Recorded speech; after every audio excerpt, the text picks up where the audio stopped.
Hello there, ladies and gentlemen, and welcome to the EMS Grand Finals here for Spring 2013. My name's Kaelaris, alongside Icicle. How you doing, man? Hi, very good. A little tired. The weather's getting to me today.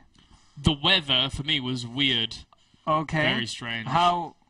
It's rain. It's rain, You but I should wasn't be used to expecting this. it. Well, I was quite happy, because I'm English and I like rain. So I was expecting sun, so whatever. Well, I was too. Anyway, we now have Mousesports versus Team Empire going to be going down here for the grand final of EMS Spring 2013. The winner will walk away with $2,500. The loser will walk away with $1,500. So it's actually not too bad if you lose, thinking about it. No. But $1,000 extra dollars would be quite nice. Just getting to this point in the tournament has been sensational for these two teams. I mean, they're both promised to make quite a bit of money in the end. And they're looking pretty strong. I think, despite you being on the Mousesports side, I think I'm going to have to go with them as well. I would favorite them for this series. Yeah, during the entire season of EMS, they've actually done really, really well for themselves, not dropping a single series at all. Not singly by player, but in terms of actually not losing a single series against a particular team. And in their group stage, they went like 18 maps and 4 losses. 18 maps wins and 4 map losses, which is pretty impressive. Empire, on the other hand, had a little bit of a struggle during their group stages, coming second to, I believe it was Caronte. But as we all fully well know, few things have changed between Caronte and Mousesports, and now a few players have gone here and there. I hear they've acquired a couple of Spaniards. Pretty big. Big Spaniards. 2 of them. The thing is, though... I think they're related. They are related, but the thing is... Maybe they only know each other. Is that...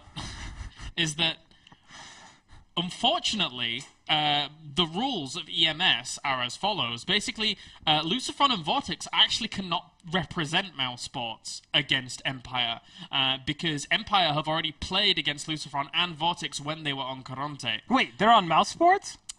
Apparently so. I missed the boat on that one. Oh well. But no, so now we are in a situation where the Mousesports roster is going to be made up of everybody but Lucifron and Vortex. And we're going to be kicking things off with Mouse Marine, going up against Empire Cass. I changed my bet. I'm favoring Empire now. It's They tough can't one. use Vortex and Lucifron? They cannot use Vortex and Vortex. They can't use their... Lucifrox? Lucifrox? That was weird. Is this going to be a thing? Hopefully not. Anyway, so we now have our first best of 3 on the way. If you're unfamiliar with the format here, guys, it's 3 best of 3s, basically. If you win the first 2, then you win anyway, and you'd have to play a third one out. It's a very, very kind of small, condensed team league, not quite like the, single elimination King of the Hill kind of process. So Hero Marine versus Cass is going to be the first match, and then after that there will be another best of 3. And if it's 1-1 after that 2 best of 3s, then we'll have another best of 3. And that will determine who actually advances and is the grand champion. It's a very, very small broadcast, probably. Yes. Unless the game's go on for 50 minutes each, which I'm imagining it won't do. Apparently the average StarCraft match at the professional level is between 12 and 13 minutes. Wow. That's... actually not as much as I was expecting. I wasn't either. That's the average. That's taking all professional broadcasted and recorded matches so far. It's apparently within that limit. Which is quite surprising. That might only be for Korea. I don't know. Maybe. There was some interesting statistics coming out of Korea. It's like, if anybody had followed Fantasy in StarCraft 1, for example, then Fantasy has ridiculous GG timings, and like his average game length was like 27 minutes in comparison to every other player, which was like 16 or something. So, yeah, Fantasy is a crazy guy. Is he still being crazy? Oh, yeah. Fantasy doesn't GG out for anyone. Never. He's like the opposite of Idra, but whatever. So, now we are just waiting for these guys to get going. Again, it will be TVT to kick things off for our first series. And these guys really haven't met each other too much in the past, if ever, in televised broadcasting matches.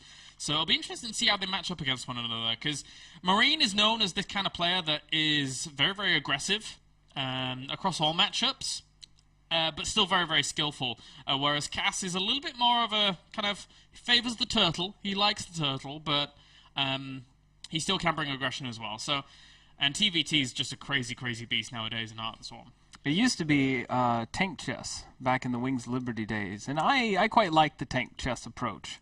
It was usually you had Marines, you had some Marauders, you would move them forward, and you would try and get your tanks in a good position. You always just leapfrogged against each other for a long time. Yeah. Nowadays, it feels a lot of drop play. Like, the action feels a lot faster. It feels a lot more intense. I particularly like it that it's like that. I would like some diversification. I mean, we see a lot of Hellbats. We see a lot of Hellions. Maybe a little too much. Widowmine, I feel like Widowmines are slightly falling out of favor in that sense. Like, they're really nice in kind of the lower leagues, but I don't see as many in the high-level leagues for aggression, only for defense. Widowmines, yeah, they don't get as much play as Hellbats, that's for sure, especially in this matchup. But they have been seen from time to time. There are some cool kind of bio-Widowmine openings that can work out and stuff like that. But for now, guys, we are going to jump into our first game of the day. Again, it's best of 3. And maybe I'm a little bit louder than I was expecting to be. Hopefully that's sorted. But anyway, if there are any sound issues, guys, just tell us in the chat. And 2 minutes from now, after this game, we'll be able to see it. But let's jump into our first game, as we do have spawning down to the bottom left-hand position here, and as our red Terran representing Empire. He goes by the name of Cass. And spawning down to the bottom right, as our blue Terran, we have Mr. Mousesports. Very, very young guy. Coming of age very soon, though, in terms of being 16, and then he can play in all of the ESL tournaments, which would be amazing. How long has he been playing? I mean, I guess since the release, and he must have been, what, 13, 14? Yeah, I think pretty much 13, 14 is when he started really ramping up his playing of StarCraft, which is crazy. What's the age limit required to play StarCraft? And what's the rating? I think in Germany it's quite low because they always do that, like, taking away a violence thing in games. Like, have you seen in the Counter-Strike where they kind of, like, you get shot in Counter-Strike and then they, like, lay down? Have you seen that? I have not seen You've not seen that? No. Wow. Okay, you need to find a video of that because it's actually really weird. Because normally you get shot in Counter-Strike and it's just like, blah, and you fall over and die. But they just, like, get shot and they just lie down with their hands on their head. Could have sworn I was in Europe. Didn't realize I was in China now. Yeah, it's because they do a similar thing in China. The World of Warcraft models, the undead. Yeah. They don't have bones. No, they don't. They have to show skin, so you can't actually see that they're undead, because bones would terrify people, I suppose. Yeah, I you saw have that these as well. inside you. You're not allowed bones, and like when your character dies, there's just like a gravestone there. It's really strange. What? Yeah, have you seen that? That's creepy. I haven't heard that part. That's pretty creepy in comparison to just like a pile of bones. I think it's like just gravestones everywhere. Yeah, because it's symbolic. I mean, if you saw bones, it's kind of like, well, that sucks. You see a gravestone, you're like, what happened? Like, you don't know. The bones, Anyways. you can kind of tell. Onto this game, Mr. Icicle, as we do have gas opening from Marine. Meanwhile, Cass got his gas a little bit later, and it looks like he's going to go for a 1 barracks expansion with Marines. And I won't be surprised if Mr. Hero Marine actually went for some Hellbats. He's positioning his factory in a very, very sneaky position here, although this position could quite easily be for an eventual starport quickly with Banshee without Cloak. Because if you were going for Hellions or Hellbats, then you would position it over near the barracks so you could add the reactor on. So, interesting choices here so far. That's true. The previous TVT games that Hero Marine has been playing lately has seemed to favor Hellion play a bit. Interestingly enough, he is going for the Widowmine this time around. Thank you. He must have heard me. Didn't hear me. He heard me saying, I'd really like some Widowmines. See, I like Widowmines because if you can get that burrow off, it forces a scan as well, which I feel is just residual benefit. At the loss of some of the maneuverability. Yes. Movability. I think we might be in for Marine going for a 2 Widowmine 4 Marine drop, or he might actually just push the front with this. Oh, a scan reveals that Widowmine instantly though, so he knows everything that's pretty much going on, but he does not see the starport on the very edge of this scan. But he can pretty much infer that there is going to be a medevac count after seeing what he has already seen. So that's a big pickup there from Cass. he should be able to prepare pretty quickly for that. Looks like Hero Marine might be transitioning here a little bit. I mean, he just threw the reactor down on his racks. He could be thinking, this may or may not... It looks like Hero Marine is going to go ahead and stick to his style because he is getting that medevac. He has his units rallied particularly, but I don't see Kaz reacting at all. Like, he didn't bring Marines back. If we see a Viking come out of the starport, the Hellions, though, are in position...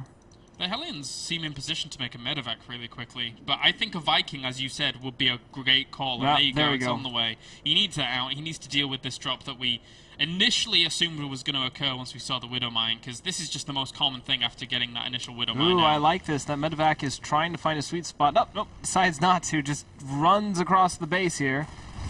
And first Marine getting killed. The Widow Mine will burrow. That was close. But...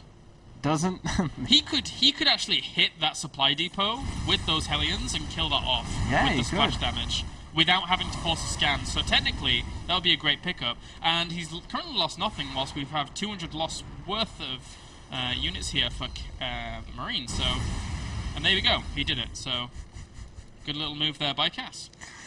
I mean, Hero Marine was completely shut down. I am a little surprised he committed to this attack after we saw that, after, he got scanned, everything was revealed. I mean, he took I felt like he was really greedy with that play, because he must have known his opponent knew, unless he's highly underestimating Kaz, or if he felt that maybe his micro would have beaten out Kaz. With that now, Kaz stabilizes very, very nicely. He's even going up to his third command center here, so he is getting himself a very, very nice economical lead. Hero Marine, though, incidentally, is actually flying around his barracks, so looks like we're going to be definitely seeing mech out of him. Yet to see what Kaz wants to do just yet. Big Hellion move out here. Kaz is looking to draw some blood.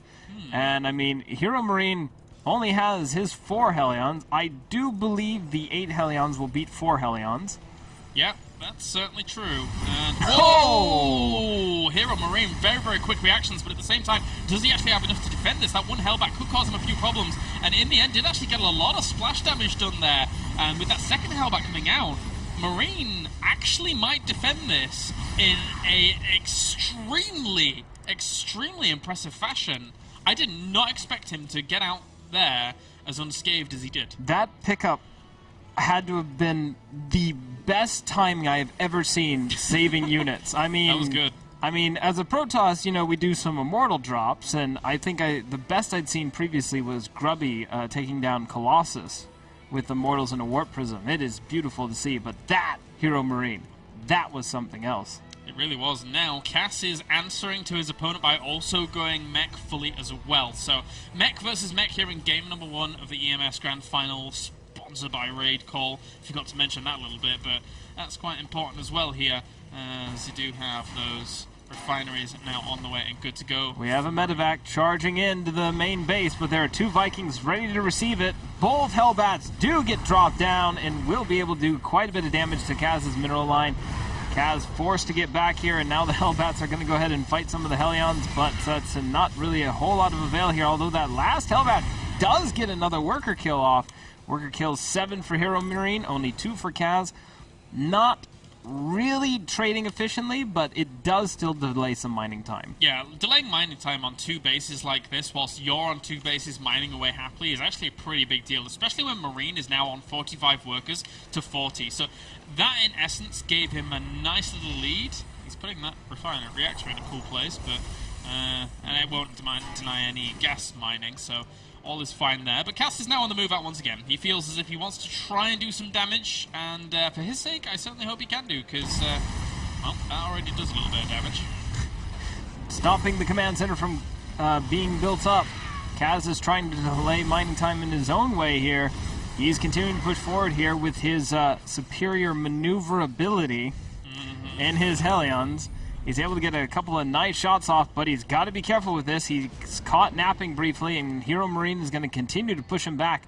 With those Vikings, I think, yeah, the Viking count is actually greatly in favor of Kaz right now, 7-3, so air support is going to be all for Kaz. It's very interesting what Kaz has actually done here. He actually went for these Viking numbers, and hid them very well from Marine. Yes. And now that means that any kind of air superiority battle that would ever occur here is going to go very, very much in favor of Cass for now. And that's a big, big deal when you're going mech versus mech. He can just sit above this army forever until a thaw comes out. And Hero Marine is being a little sloppy here. I mean, he's been rallying some of his air units up to this point and not bringing them back. Kaz lands the Vikings, and we have a bit of an engagement here. Wow. The tanks are being sandwiched in.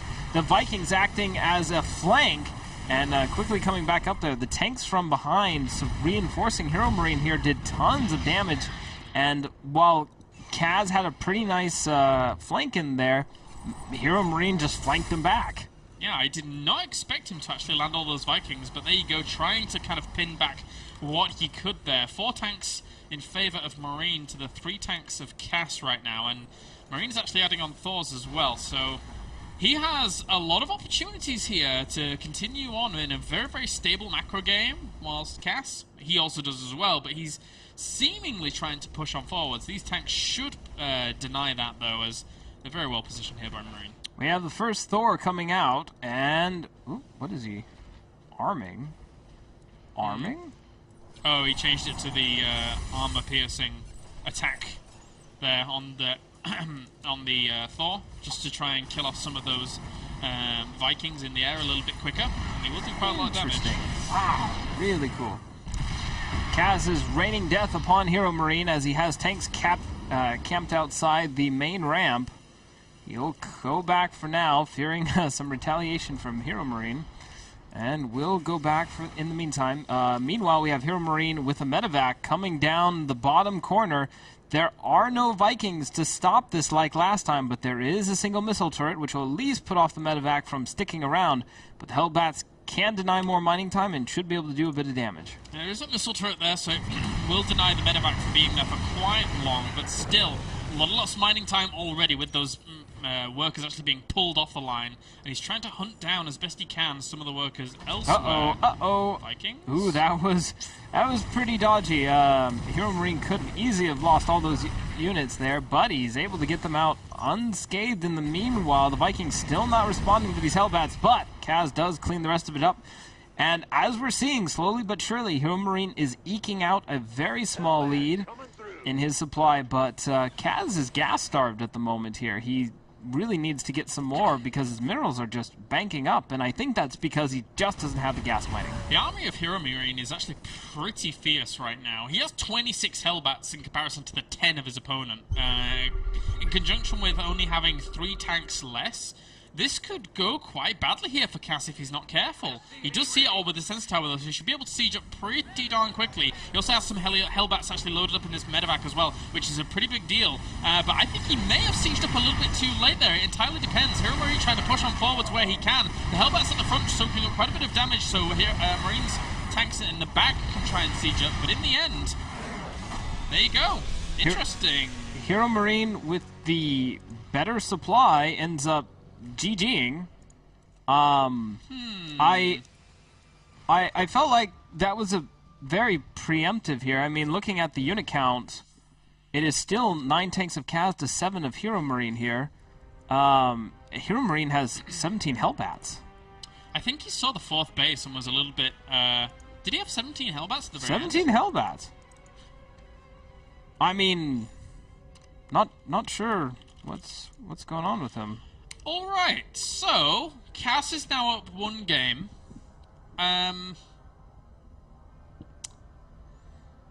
Anything to comment on what happened there? Did he just overestimate? I'm trying to think, because you know, at the very end of that game, Hero Marines, I was thinking, oh, well, maybe he's behind on upgrades, but his +2 was finishing before his opponents. I think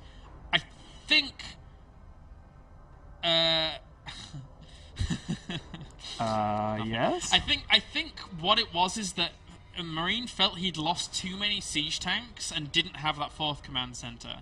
And then from that point on, he just couldn't do anything with it.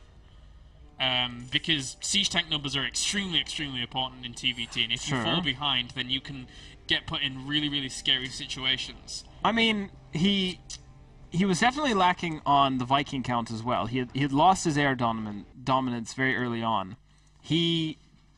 At the very beginning, he was very gutsy with some of his attacks. I mean, he was trading kind of in a dodgy way where he was denying the mining time, and that was making up for it. And he eked out being pretty far ahead in terms of his supply. But then, I mean, coming back on this and then just GGing like that, it's as almost if his loss of siege and he just thought, okay, I could not make this up. And I think he could have easily, I mean, with his Hellbat numbers and some good medevac drops. There were, I think... there could have been a lot of outcomes to that game. There really could have. I'm curious to see if the viewers are as slightly baffled as we are. I would like to know this too. But we'll see in a bit. So yeah, that was an interesting game one. I'm curious. I would like to know what I'm going to ask him Marine after. Basically, I'm just going to ask Marine after. That'll simple things up.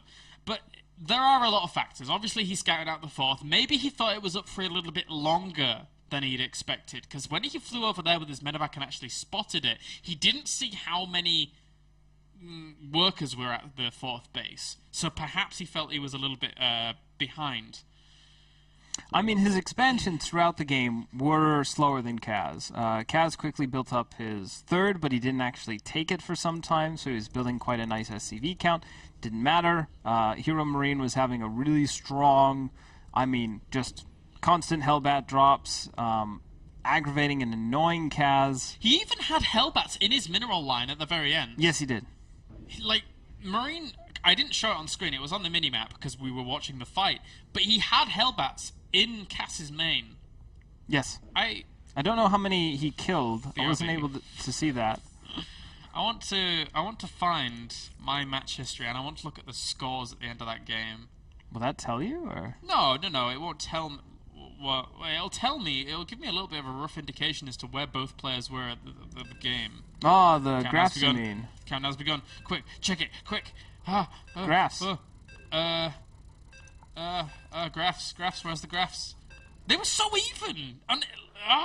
Okay, right. Anyway, game number 2, guys. We can't, Belshir Vestige is going to be the next map. We'll have to see how the intricate pathways that lead towards each base leads into this excellent TBT matchup of tanks and Marines running around everywhere. Hellbat drops will be abundant, I imagine. Shall we get started? We can indeed, as Hero Marines picked pink, so I can't just... Yeah, there we go, hey! Alright, okay, so... Admittedly, you know, he did have a lot of Vikings, he had a lot of tanks, so Marine maybe felt that he couldn't play it out in the end, but... Still, there's always an opportunity in StarCraft, I feel. So anyway, guys, let's jump into game number 2, as we have Cass currently 1 game up, but spawning down to the bottom right-hand corner as our pink Terran. He goes by the name of Mouse Marine. And spawning up to the top left as our blue Terran, he goes by the name of Empire Cass.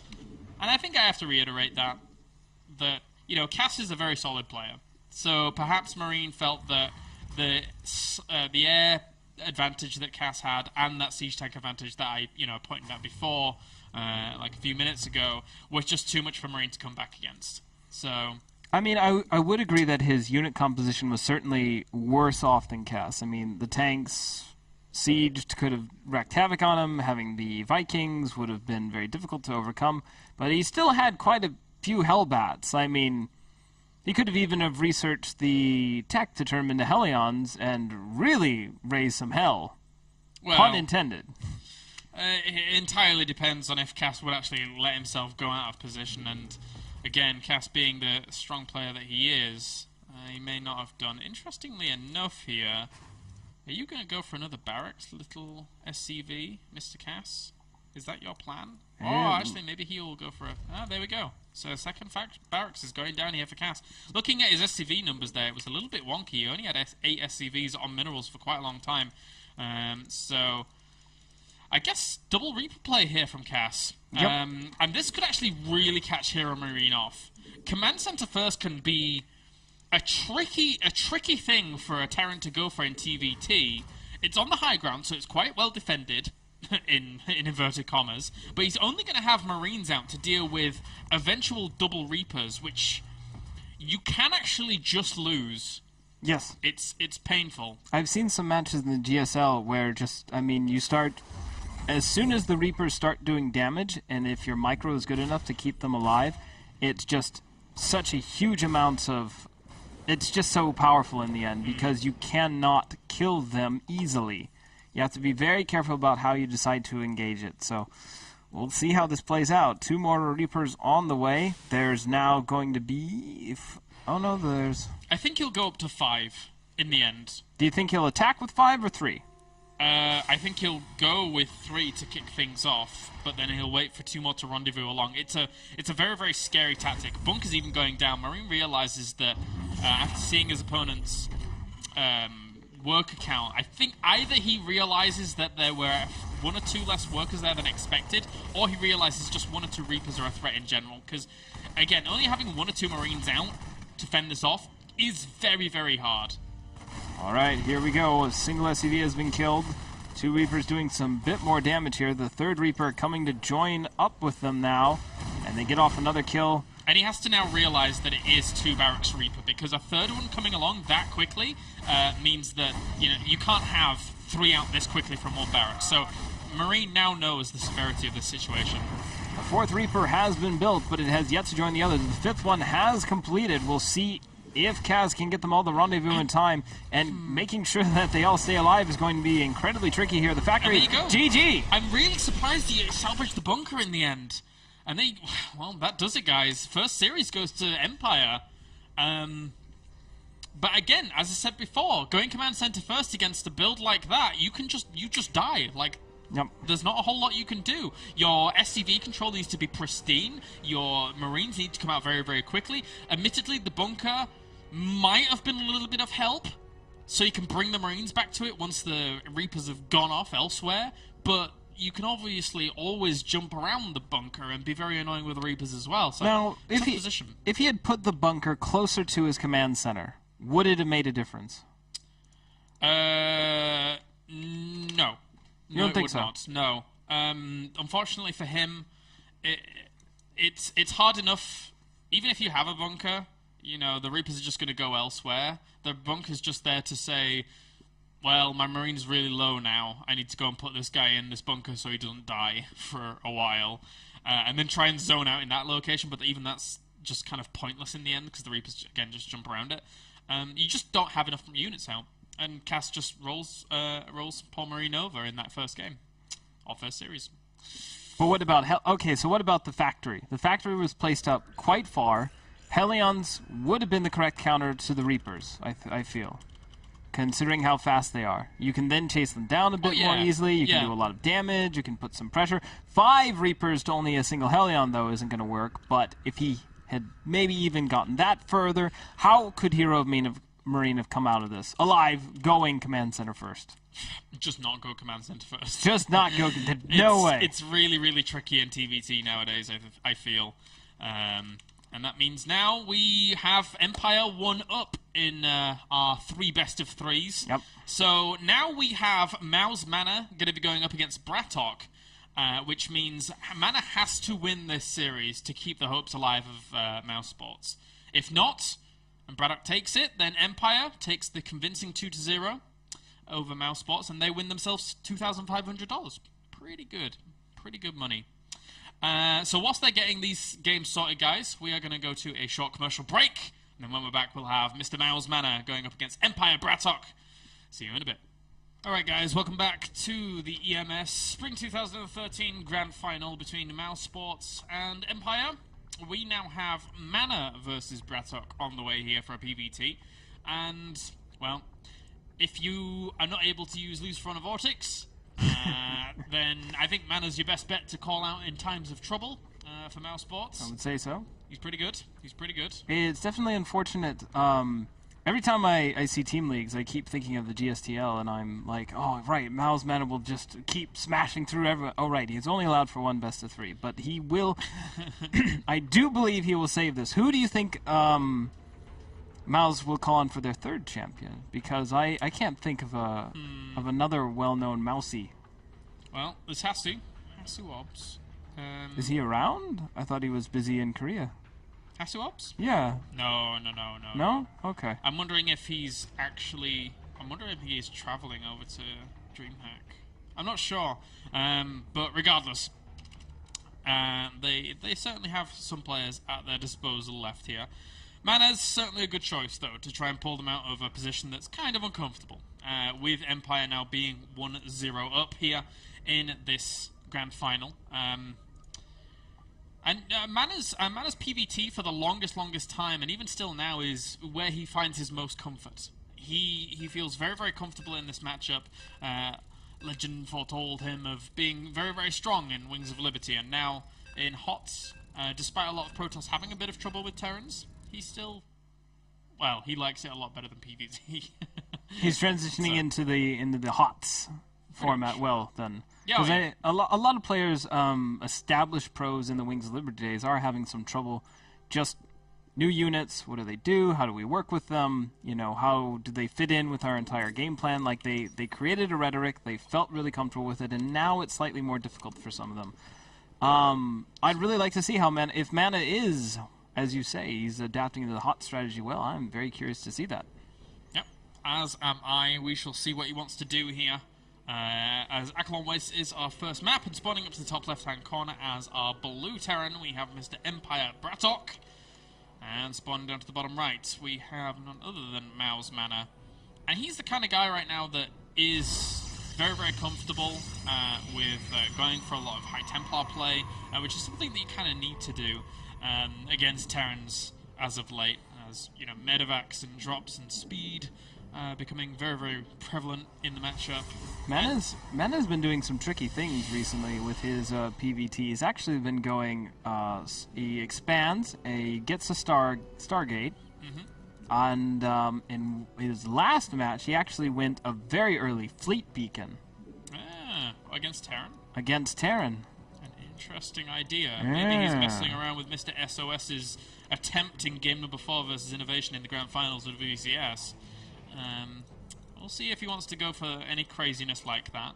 The idea of Tempests is a cool one in this matchup. I like the idea of it, but it only takes that initial scout, and then with, you know, a harassment medevac, for example, to see it, and then instantaneously throw down, I don't know, at least another starport to really make it hard for it to work. So tricky. If I'm correct on my numbers, the Tempest can't one-shot a Marine, if I'm correct, right? I don't think so. I don't know full damage to a light unit on the ground, now that I think about it, but I don't think so. I feel like that giant ball of energy should not only kill the Marine, but kill 2 of his closest friends next to him. And I always thought that was a bit weird. And his family back at home, yeah, it's kind of, it's a bit strong. It looks strong at least, and it makes a god-awful sound in terms of actually being able to cause havoc. God awful? Yeah, I actually shouldn't say it like that. Like a phaser on stun, or? It's a pretty cool sound if I think about it, to be honest with you. I don't know, but near enough. Maybe a wind-up noise where it's like... It's pretty cool. It's pretty cool. Maybe would that help if there was a bit of a wind-up noise associated with it? I don't think it needs it. I think it's alright as it is. Think so? It'll work out. It'll work out. Interestingly enough, though, Mana does go Nexus after Gateway, and then proceeds to throw down a second pylon there before the cybernetic score actually goes down. So he's very, very quickly going up to a very, very, very strong economical opening here. Meanwhile, Bratok sees all of this. He throws down his command center. This was his plan anyway, after having not taken gases. So he's going for economy as well. So neither player wanting to risk anything here in the second best of 3. Mana tried going in for a scout just now. He was completely denied. He wasn't able to see if there was a base there or not. I don't know if that was intentional or if he, was trying to save his probe as best he could. But in any case, Mana is running with very limited information here. I believe he's going to, if he uses the Mothership Core like we've seen some other Protoss, that might balance some of his information gathering because he'll be able to run that around. But I guess it's a bit dodgier against Terran, but... what is the move speed? 1.88 versus, I'm guessing, 2.25. Yeah, okay, so the Marines could easily chase it down if they wanted to.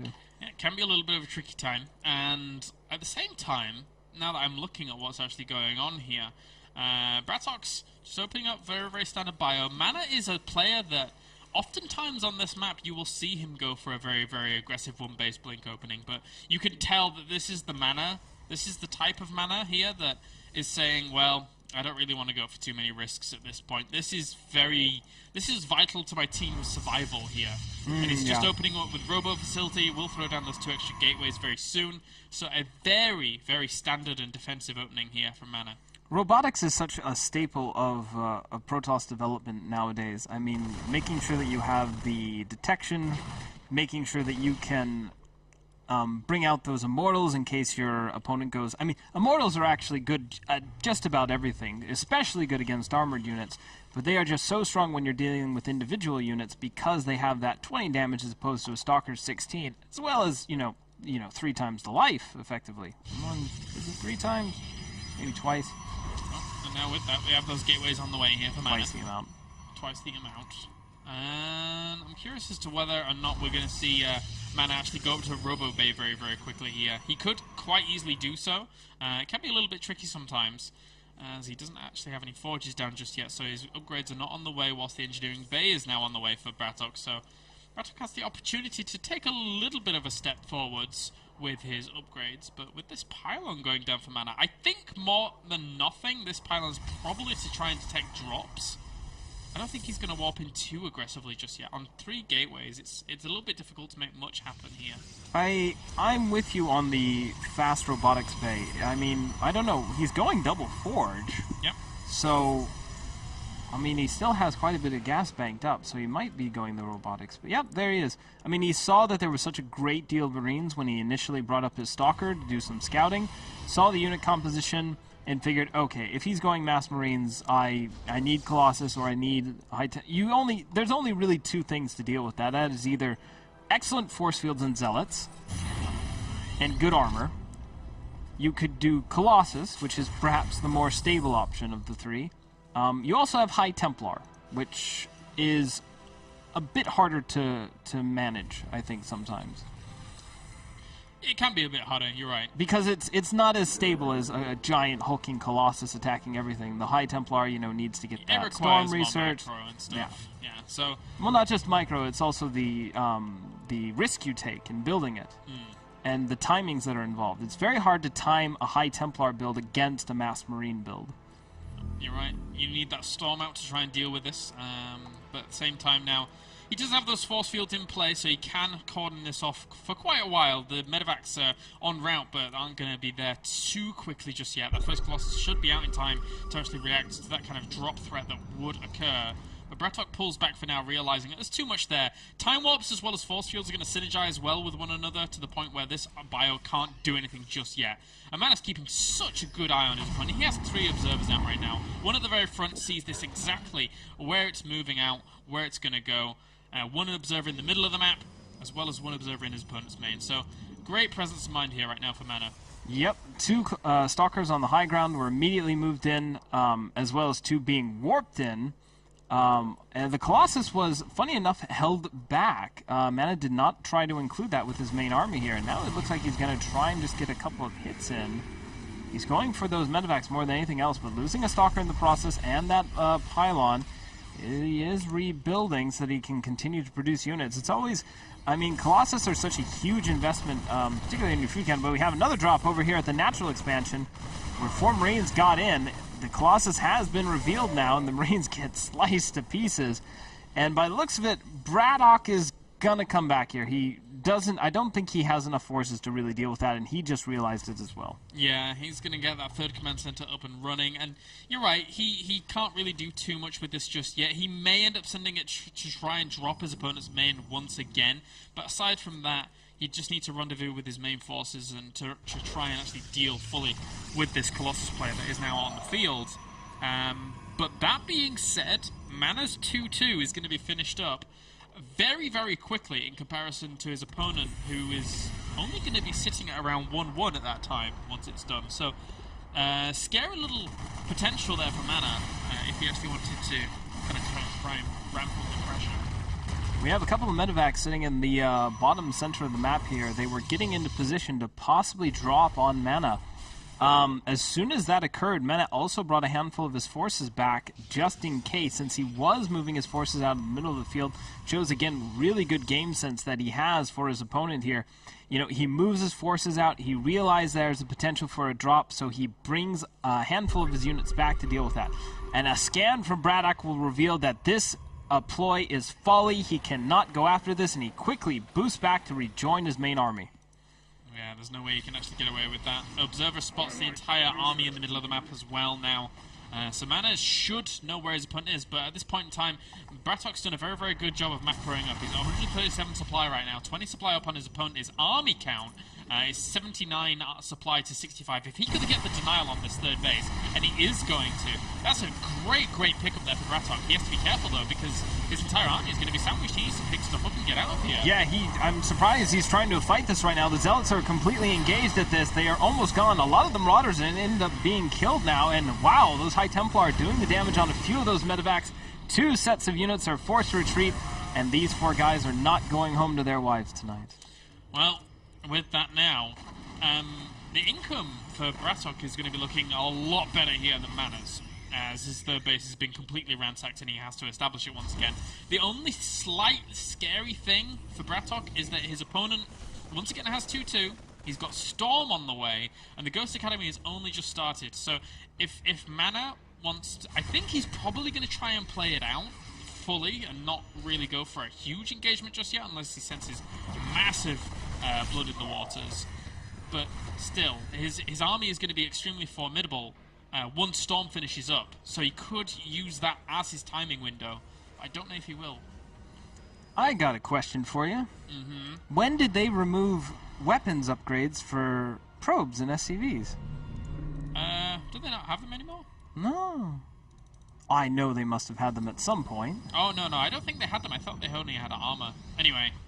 Anyways, but, I mean, Mena is looking quite good here. The High Templar out, the Colossus out. I mean, he has all the pieces in play to really do a very serious engagement here. I mean, he's even starting to warp in Zealots to do some charge lot run-bys. I mean, that's when you know you're starting to settle yourself into the end game here, is when you get this kind of army composition.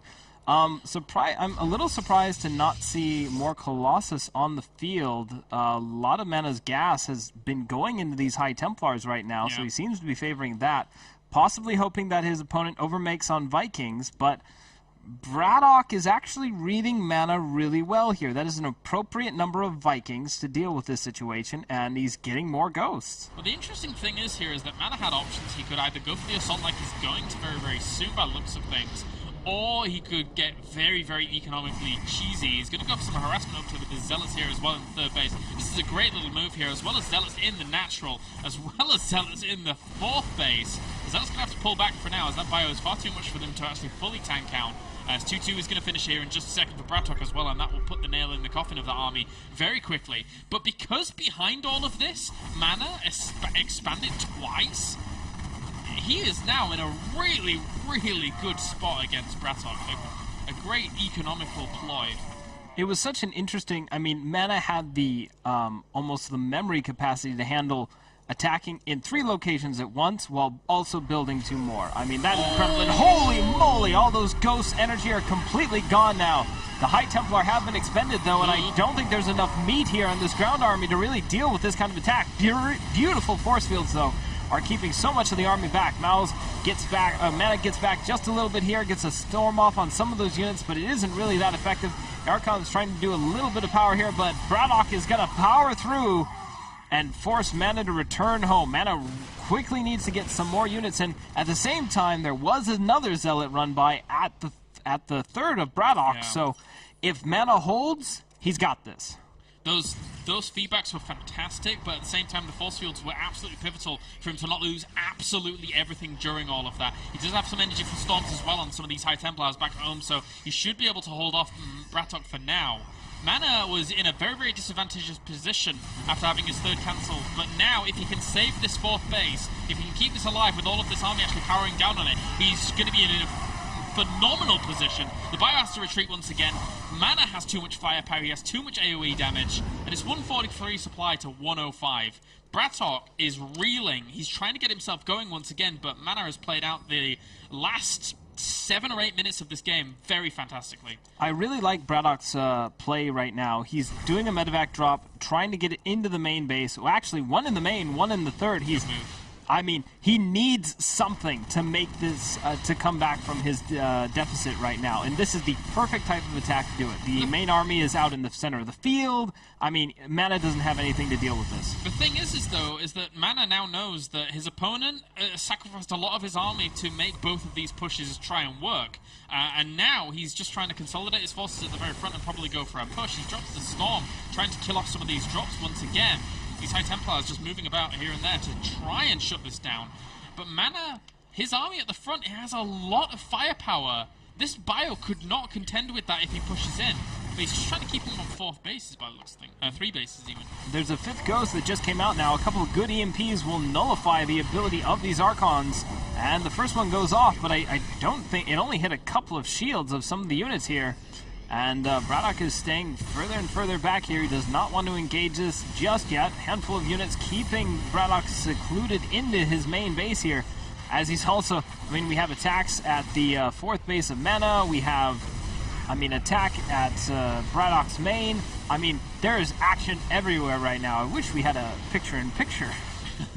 Well, I'm trying to keep an eye on as much as I possibly can do. There's quite a few ghosts, so they should be able to shut down what these High Templar can actually do right now. But still, this is scary for Braddock. He was in a position of power early on in this brilliant game. EMPs! And yeah, he actually is going to push this army back in the end, but he's not going to have the economy himself to go up against the army that's going to be reproduced back at home for Mana. So now, unfortunately for Braddock, he has to make so much happen with so little, it's untrue. I mean, Mana has killed 52 workers at this point to the 20 of Braddock, despite Braddock's constant pressure in aggravating Mana at his mineral line in 4 bases at once. I mean, he got very little kills out of that. Mana's control has been exceptional in dealing with that, and it's really showing right now. Yeah, this is basically all he can actually do. He needs to move out with pretty much everything. He's going to try and establish his economy. By the looks of things, the SCVs are all going down to the natural once again.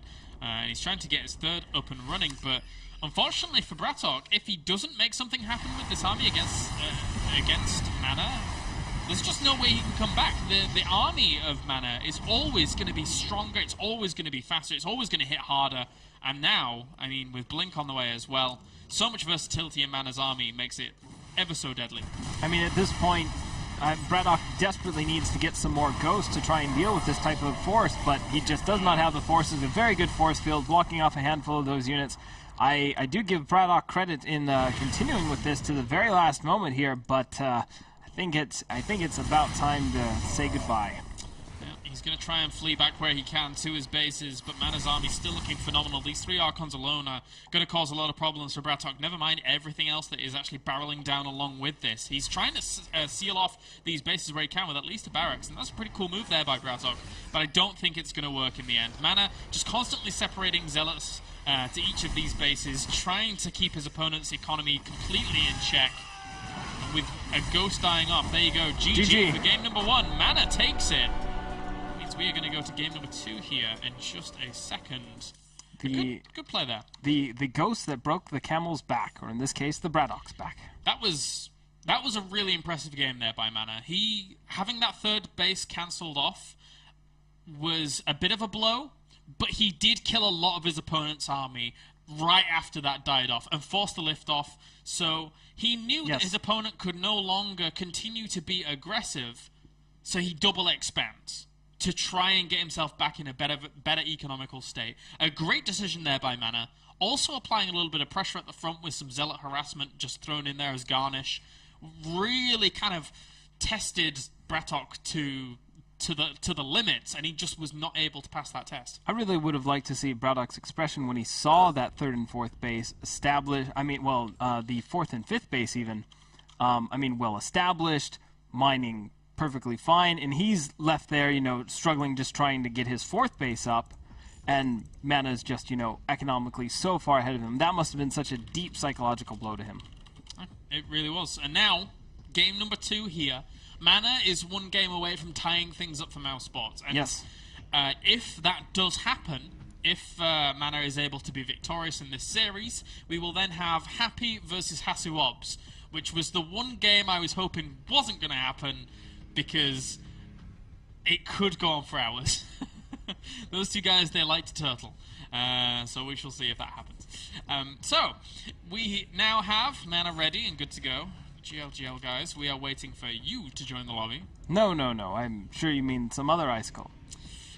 And then we'll get going very soon. Okay. So, awesome stuff. Big thanks, guys, for joining us here for the EMS Spring 2013 Grand Final. The winning team will walk away with $2,500. Second place will walk away with $1,500. Please check us out at Twitter, at IcicleSC2 and at Kaelaris. Tweet us with the hashtag EMS. Tell us who you think is going to win. Will Mana prevail here and move Mousesports on to that third best of three? Or will Empire's Bratok come forth, show us some skill, and maybe switch into Hellbat drops? I hear they're quite good. They're pretty good. Unfortunately, Hero Marine didn't get to show us. Interestingly, though, now, again, Bratok has to know that this is Mana's best matchup, and Mana showed in that game that he knows this matchup really, really well. So we can jump in, guys, as we do have spawning down to the bottom left-hand corner as our blue Terran, the guy that I think might need to switch up a little bit. He goes by the name of Empire Bratok. And spawning up to the top right as our red Protoss, he goes by the name of Mouse Mana, looking to tie things up for Mousesports. I do appreciate when the players go red-blue. Yes. It's always annoying when they go pink-purple or yellow-orange. Or useful for my overlay, man. It helps. It definitely helps. The worst thing it is when you're casting these kind of tournaments is when they swap colors. Oh yeah, they do. And you don't realize I'm halfway pretty sure they in. do it to troll me sometimes. That's what I imagine. You know, well. they're just choosing it, or they're doing it superstitiously, like they're taking their opponent's color. So they're just like, nope, sorry, mine now. If that's your lucky color, too bad. This supply depot placement here for Bratok was quite interesting, although he is just going to throw his barracks straight down next to this command center. This is a very Happy-esque building placement. People will say that, well, you know, it's just a normal building being placed next to a thing, it doesn't really matter. But normally you would see just a general standard wall-off from a Terran. However, Empire Happy is a player that likes to place down supply depots and barracks right next to his command center to keep everything very, very compact. This SCV is far more efficient building in these locations than it would have been building over here, because it can get back to the mineral line very quickly. So, very, very subtle things here from Bratok that have come out right now. Where are you going, Probe? Where are you going? He is taking the long road over to Braddock's base. I'm curious what his plans are. Well, it's going to be a Nexus expansion just in general, but I think he was trying to spot any kind of little proxies that Bratok was wanting to do. Yeah. Scouting out the third base and everything like that. And that, in essence, is Mana also thinking from game one, and Bratok having an advantage and then losing that. It shows that Mana does have a good grasp of the matchup. So Mana, kind of echoing the sentiments that I was making before, thought that maybe Bratok would mix it up and go for something very aggressive early on to try and catch Mana out. I mean, I think that's predominantly why we saw the robotics facility. As you said, I mean, Mousesports is already down a match, so Mana is playing very, very strong, very solid play here. Incredibly standard from what we've seen in Protoss openings go. Now that he's up a match, do you think he'll go for something a little crazier since he has a bit of breathing room, or is he going to continue playing safe? I think he'll probably go safe again. I think Daybreak's one of those maps where both of these players have had a huge, huge wealth of experience on. And for that point, I think that Mana's the kind of guy here that he knows a lot's on the line. He may go for something crazy like, once this SCV's gone, he may go for something insane like a very quick Twilight Council, and then try and make it work from there. But we'll see. We'll see what he wants to do. I'd really like to see Mana's play that I've been seeing on his ladder recently with the fast fleet beacon. I would really like to see that. I mean, again, I echo your sentiment. I really don't think it's going to happen because of, well, everything else going on. But still, a nerd can dream, can't he? Nerds can dream, man. Nerds can dream. And actually, to that point, Bratok here, he is going for a very, very kind of idyllic build for himself. Third command center into double extra barracks behind that. And what are you going to throw down, Mr. Probe? I'm guessing Starport. Stargate. Yeah. Starport. Gosh.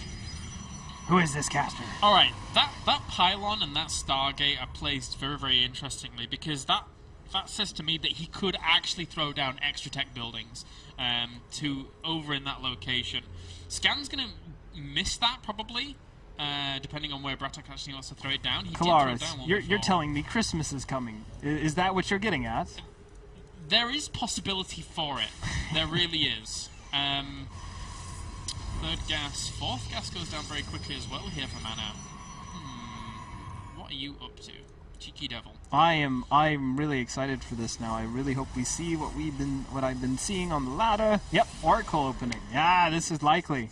This is how he did it in his previous PvT matches. He opened up with an Oracle, he does some harassment, and then he goes for the Fleet Beacon. From there, I have no idea, but I can only imagine it's fantastic. And look where this probe's going. He's actually going next to the star. That was mean, Mana. He had so much gas backed up that I was assuming that maybe that could have been the case. But Double Forge kind of leans less likely towards that Fleet Beacon now. Especially with 300 gas. I was like... Yep. No. That SCV did not see that Oracle. It's important to note. Does end up dying a very, very quick death. But look at this. Brattok's already preparing himself very nicely here for an eventual opening of an Oracle. Robot Facility's going down behind this as well for Mana, so he's going to play a more standard game out from the back of this. The thing is, I mean, that Oracle, yeah, just ends up two-shotting Marines quite easily. It's nom nom nom, effectively. Whoop. But he's going to have to come back. He can't handle that many Marines. Still, decent harass from the Oracle so far, although it lost quite a bit of hit points in that engagement. I mean, if a second Oracle comes along, that could be quite strong and start doing some real damage against that, because you're effectively one-shotting Marines with the two Oracles, provided they don't get combat shields. Yeah, good kills there from the Oracle. Ideally, of course, Mana would have wanted to get in there and kill off some SCVs, but getting some Marines isn't too bad, and the Rubber Bay is going to go down behind this as well. So Mana is, in essence, playing the same game that he played in game number 1, just with the sprinkling of that Oracle. And he's going to try and find another way in, but there are already missile turrets well positioned there to try and shoot that off. So Brattok's doing a good job of keeping his income completely retained. With that Oracle not able to get the harassment off, I mean, it's not surprising me that Mana is transitioning into robotics facility, robotics bay, getting the Colossus up. It all makes perfect sense. I mean, it's a much standard build, it's a much stronger build. And maybe he felt that, maybe he was even trying to troll Brattok if he was looking at his past games, and seeing that Oracle opening would have been like, right, I need to incorporate that he's going to go Fleet Beacon afterwards. Possibly. I mean, depending on how well Brattok researches his opponents. I am curious about this heavy sentry force just kind of scouting around on the map here. Is he searching again for more proxies? Certainly it wouldn't be around at this point. It's a little bit of a dodgy position for them to be hanging out in, you're right. Along with, well, the Colossus is going to be coming out soon. Twilight Council's going down as well, so he's trying to rocket up to 2-2 where he can. Interestingly enough, Brattok only has 1-0. Starts his armor as well. Very, very similar times here for Brattok as well, to be honest with you, in comparison to game 1. So the upgrades are still going to be favouring Mana for a long, long time in this game, until we actually have 3-3 versus 3-3.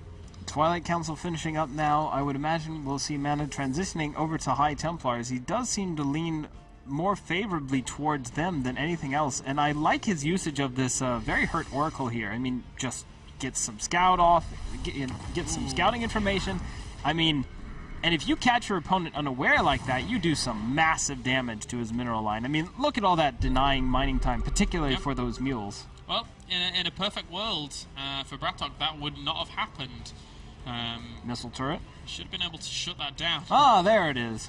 Cool little supply depot down to the bottom right as well to try and block off Mana's 4th later on in the game, as he was technically always going to get that supply depot anyway. So I may as well try and put it there and block off your opponent, but you know, you will lose it later on, so you will have to compensate for it. I'm surprised he didn't put an engineering bay, because I guess that's a bit cheaper. I mean, the supply depot does have some versatility, but yeah, the engineering bay is cheaper in the end. right? I guess his SCV was just over there, and it was eventually going to scout over the third base. So he was like, "Well, time to make a spy depot. I'll make it here." Serves dual purposes for a second at least. But now with the Templar Archives on the way here, Mana, once again, he's playing this very, very similar game, and he's still kept his Oracle alive, even throwing down Revelation on this army, knowing exactly where it is at any given time. It's running up at 9 kills now. I mean, it is the most annoying unit on the field right now, and I mean, what you were saying earlier about Mana transitioning well into hot seems to be very true. His Oracle usage is profound. I have not seen this much Oracle play in some time now, aside from just general harassment. I mean, Mana's using it for harassment, for scouting, for, I mean, keeping the Revelation on these units so he knows where they are. I mean, this medevac, he knows exactly where it is. Oh, that was so close. One health left on that. If he throws down another feedback, he would actually kill that. But I'm very surprised that well, they were all Revelations, so it didn't really matter. Or was that a second Revelation? No, it was the initial one that actually killed him, picked them off there. But he throws down more feedbacks, trying to push back some of this bio as best he can do. The Vikings did have a good position to actually assault those Colossus and make it very, very hard for them to actually fully engage into. The force field's now actually working kind of against Mana here. He throws down another wave of force fields, knowing that he would eventually seal them in, and those Zealots can survive for quite a long time because they do have 2-2 against an opponent that only has 1-1. Meanwhile, the Marines in the main do get pushed back, so in the end, not too bad a cleanup there by Mana. Could have gone better, but he held off.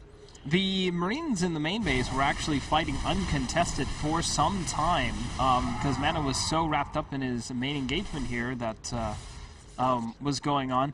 And, I mean, I was surprised to see those force fields utilized the way they were. I mean, blocking off half the units in the meantime. I mean, then Braddock ended up landing the Vikings towards the back, but it's all worked out quite well for Mana here. Now we have a Zealot run-by towards the third base.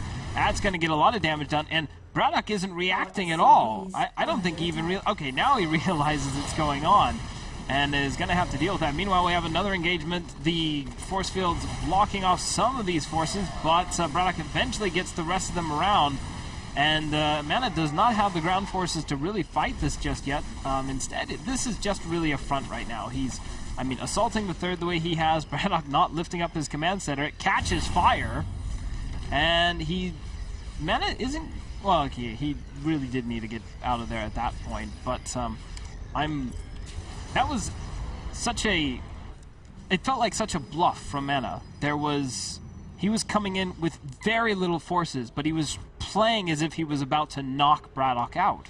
Yeah, you mean the push at the front towards the natural? Yeah, it was an interesting move. Yeah, he went very, very deep into his opponent's territory, but he knew that his opponent was being, he had to be pretty kind of indecisive and in two minds about things. Do you go over to the third and try and clean up the few Zealots that are there doing the damage, or do you try and retain your natural and keep that held with the just very, very small bio you have? And you have to control that very, very precisely against an opponent that does have 2-2 in comparison to your 1-1. Braddock, though, now does have 2-2 out, so he should be able to hold this off for just a little bit. 3-3, though, meanwhile, is going to finish pretty soon here for Mana. This is a really good concave for him. Very good force fields. The Vikings are forced to land here as the Zealots are getting pounded by their assault cannons. And the Marauders in the back, I mean, Braddock has a pretty nice concave, but those storms getting off now are doing a lot of damage. Mana, with some control issues, wasn't using all of his forces for a little while there, but it doesn't look like it matters. He's still powering through it and about to land the KO against Braddock. Yeah, very, very impressive game here once again by Mana. Behind all of this, it's not as if he was going for a crazy all-in. There you go, GG. Mana had that fourth base on the way as well. So, Mana ties up the series here, 1-1 for Mousesports, and that means we are going to be going to Hasuobs versus Happy. This is going to be difficult, I feel. As a caster. As a caster, but also for Hasuobs. I think that, Happy proved himself really, really nicely during WCS Europe Premier League. So it's gonna be a tough road for Hasuobs. Hasuobs, he stuck around in Premier League for a little while, but when did he get knocked out? Was it the round of 16? No, it was earlier than that. He got knocked out in the round of 32, I believe. Okay, and Happy stayed on for some time. Yeah. Boss mode. So, all right, so guys, we shall go to a short commercial break, and then when we're back, we shall have the final best of three of night with Hasuobs and Happy. The winner will bag their team $2,500 whereas the loser will walk away with their team with $1,500. So see you in a bit, guys, for the final best of 3. Alright guys, welcome back to the EMS Spring 2013 Grand Finals here with myself, Kaelaris, and Icicle, bringing you the coverage of the very last series of the night now. It's 1-1 between these guys. It's 1-1 between Mouse and Empire. The final series between Hasuobs and Happy of a best of 3 will decide who is the champion of EMS Spring 2013. And we may even have more seasons of the EMS Team League on the way after. We may? We may. We may have more seasons? We may. How do you know this? Hints. Hints? Hints. Alright, guys, so let's jump into the final series of the night. Belshire Vestige is our first map, as we do have spawning to the top left-hand corner as our Blue Terran, a scary, scary man in the European scene. He goes by the name of Empire Happy. And spawning down to the bottom right, current EPS Germany champion as our Red Protoss. He goes by the name of Mouse Hasuobs. Hasuobs. I do love seeing more and more Protoss here. I have been missing them quite dearly in our WCS series, particularly in Europe. So well, you'll be happy to know that the racial balance for WCS Europe Season 2 is actually really good in Premier. It's like, to pull the numbers out off the top of my head, it's like 12, 10, 10 or something like that. That is quite good. So very, very good. Let me guess, the 12 is Zerg. I think it might be Protoss. No, surely not. Maybe it's Terran. I don't know. It could be any one of them. It could be anyone. I'm not 100% sure. I can't quite remember. But lots of prep already going on for WCS Season 2. It's going to be a lot of fun. When do we start with Season 2? That's on the 17th? I think it's like the 25th or something. It's that late? Really? Oh yeah, well, we have a little bit, we have like a week or two before it, and then we start again. But it's going to be a lot of fun. WCS Season 1 was awesome. Can't wait to start on Season 2. As we did have some very, very cool games here from Europe. Europe, pretty awesome when it comes to WCS. But anyway, we have double gas openings here from Hasuobs. Probably just going to put 2 in each of these, and then get that gas low in. Meanwhile, Mr. Happy going for command center after barracks. So pretty standard economical opening from Happy as well. My guess is that Hasu is going to go with the Stargate opening. That's typically what you like to do when you open up with 16, double gas. Putting 2 probes onto it is typically what you end up doing in the end. We'll have to see what he decides to invest some of his gas into. Now with the Mothership core costing 100, you can also go into a +1 build quite easily by getting a Mothership core, getting +1 for your Zealots and Stalkers, and then moving out with a bit of a timing push. Not meant to try and win, but just to give you a small advantage over your opponent and do some damage. And look at this. Happy is already trying to scout out any kind of proxy craziness that would occur. This is a very, very common place for proxies to go down, so Happy's making sure that none of that craziness is actually occurring. Meanwhile, Zealot and Stalker are on the way along with no Mothership core just yet, so I won't be surprised if Hasuobs just opens one gateway expand into just Robo, probably. But still, there's a lot of options open to him. His gas is continuing to build up, though, and he is not making a move for anything just yet. I'm quite curious to see what he's going to invest in this in the end. I mean, Happy on the other side of this hasn't even begun mining gas just yet, so he's just going quickly 3 racks. Okay, there he's throwing down 2 refineries right now, but he's going to go for a very marine-heavy build to kick things off. And Hasu, okay, Sentry, Mothership core. Yeah. It's always it's an amazing amount of gas when you look at Protoss's early game. I mean, with the Mothership core and a Sentry. They soak up a lot. But an interesting point here to look at what Empire Happy is actually doing is, remember when I said about Bratok's building placements? Happy's building placements, I referenced his building placements when I was discussing it about Bratok. His are very similar. Supply depot in the back, his initial barracks was here as well. He doesn't mind about walling off or anything like that. Walling off against the Protoss sometimes, nowadays in Heart of the Swarm, can be a bit of a hindrance, to be honest with you. Yes. With Stalker and Mothership core little pokes early on being a common theme, you can lose a supply depot sometimes, and that's an annoying thing to go up against. Whoa! Hello. This is aggressive Hasu. This is Oni Hasu coming out the gate here. I mean, wow, 4 gateways plus his 1, 5 gateway. I mean, this is Hasu that I was not expecting, actually. And I don't know whether or not this is going to work. It's all going to be up to the scouting potential here of Happy. Now, the interesting thing is he drops the scan and he sees so many of the gateways. This is exactly what I was going to talk about. The fact that Happy does scan around that 640-minute timer, and he spots 3 extra gateways. Extra bunkers go down already. Yep. This Hasu cannot make this work right now. No, definitely not. I mean, I'm very happy to see Happy. That was not intentional. It happens in every Happy cast, don't worry. I imagine. Just to see the extra bunkers go down, I mean, it's showing good foresight. I always have a very rich Captain Picard facepalm moment when they don't build extra bunkers after scouting something like that. And they quickly lose and blame, you know, that Protoss is OP. And I'm just like, no. So I really love seeing this from Happy here. I'm curious, though, does Hasu really think he can break this? I mean, he's going to try, I think. I think if he warps in nothing but Zealots from that point on, maybe he could. He throws up the Guardian Shield, but 3 bunkers, Hasu, that's just too much, I think. He's going to try and throw down Force Field deep. 1 bunker will end up falling pretty rapidly here, along with Time Warp as well. But there's not that many units to tank, and he lost a lot of sentries in this engagement already. Warping in Zealots right next to all of this. But even the first bunker hasn't gone down yet. He's lost so much. For the cost of 1 bunker, he lost 1,000 resources in that engagement. This is not a... Game pause. Happy pause the game. Lag. Who lags? We had lag in the other games. It's me, I think. What? Hasu? No, I don't think so.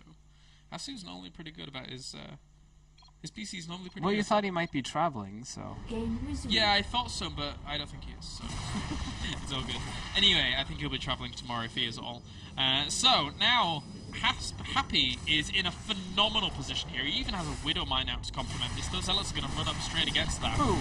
Yeah, Widow Mine, didn't get a whole lot of attacks in there. Ooh, this is interesting. Stalkers are actually blocking a lot of those Zealots at the back there, which isn't exactly the best position for Hasu Ops, but negating a lot of the firepower in those bunkers is a good position for Hasu Ops. He's really made this work where I didn't think he was going to. He needs to do a little bit more damage than he has done thus far, though. I mean, getting back there has been such a very gutsy move. I mean, we've just continuing to say it. I mean, this is very aggressive Hasu today. I don't know if he woke up on the wrong side of the bed or if someone spit in his Cheerios this morning, but he is not a happy Hasu. No, apparently not. And now, I mean, Hasu is actually bringing a lot back to this. If he could somehow sneak a probe in there and get a pylon down behind all this, that'd be great. But the good thing about this is that if Hasu hadn't done this damage, if he hadn't found this position, he would have been in a catastrophic position. But now, he has the ability to actually transition on. Can he throw it on Force Field? Yes, he can. But there are medevacs out here, so he should be able to unload on the high ground as well. Hasu's going to lose a lot of his army. Has he transitioned well enough behind this to make it work out? No, he hasn't. Nope. GG. Or at least he certainly doesn't think he has. Yeah, that was... Hasu had to make so much happen with that, and I said it. He had to do so much. He'd lost so much to killing 1 bunker to begin with. It's a huge committal to throw down just 5 gateways and have no tech, no robo, no gases going down at your natural. All of these things work in tandem to say Hasu had to do crippling damage there. Otherwise, it's gone. And, I mean, that scan from Happy was so well timed. Seeing everything, putting his bunkers in the right position. Hasu did some amazing plays in trying to make that work, though. Yeah. I mean, taking out the 1 bunker, getting in there, throwing down the Time Warp, even blocking the Zealots actually ended up being something of a stroke of genius because there weren't a whole lot of units at the front. If he had brought his Zealots up, they would have been fodder for the Marines behind the force fields. Those Marines could not reach anything that Hasu had in the back there. So, I mean, Hasu was doing a really nice job at trying to make it work, but it was still like he was trying to stick the square peg into a round hole, in a sense. Not really working out too well for him there. Hasu won't be travelling anywhere for the record. His laptop seems to be lagging at the moment. Ah, okay. But he is on a laptop, so... yeah, that's a little bit of a problem sometimes. But then again, these gaming laptops are pretty darn good at the moment. The medium ones I think that they're using for the mouse guys are pretty good. I've used them before. So, not sure what's up. But for now, We shall go to a short commercial break, guys, and then when we're back, we shall have Game 2 between Happy and Hasuobs. Don't go anywhere. If Happy wins this next game, Empire wins the whole thing. Yeah. So Hasu needs to bring it back for Mousesports. We'll see you in just a bit. Stay tuned. Alrighty, guys, welcome back to the EMS Spring 2013 Grand Final between Mousesports and Empire. Empire is now one game away from actually being completely victorious here and taking away $2,500, which is pretty cool for them. And Mouse, Hasuobs has got to pull it back, man. He's got to say to himself, do I want them to take, $1,000 extra out of my prize pool today? Do I want that? And Hasu has got to say no. He's got to say no. Maybe Wait could incentivize him with a nicer laptop, I guess. I guess so. Win this, and I'll get you your new laptop. All right.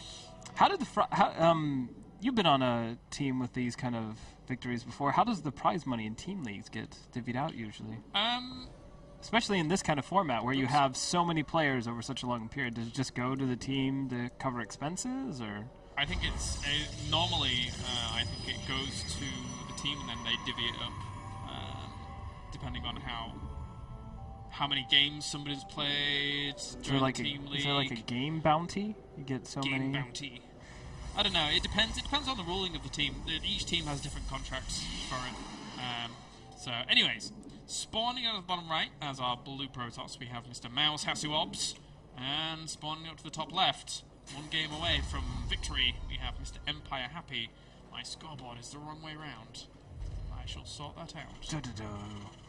I'm really interested in actually trying to get some kind of back when I was playing poker, knockout tournaments were perhaps the most fun to play, because when you knock someone out and you got a bounty chip for each one that you took out, it's always just a nice feeling to collect those. But then you go all in a lot and it ends up being complete and utter madness. I'd like to see that in some of our StarCraft tournaments, but I don't think it's going to happen. It doesn't make as much sense either in the end. Do you know what I want? I want WCS Europe to have a little pin. Like, when you win, like, GSL? Ah, yeah. I want either a little pin or something like that if you, like, win a WCS Europe. I think that'd be pretty cool. Do you want it to be wings as well, or something else? No, I don't think it has to be wings. I think it just has to be... I don't know, what could you make it? A little StarCraft icon? StarCraft 2? You'd have to have, like, maybe a little icon with, like, a little continent engraving in it or something like that. I don't know, whatever. But that'd be cool. I'd like that. It's like in poker when you end up winning and you get a bracelet, don't you?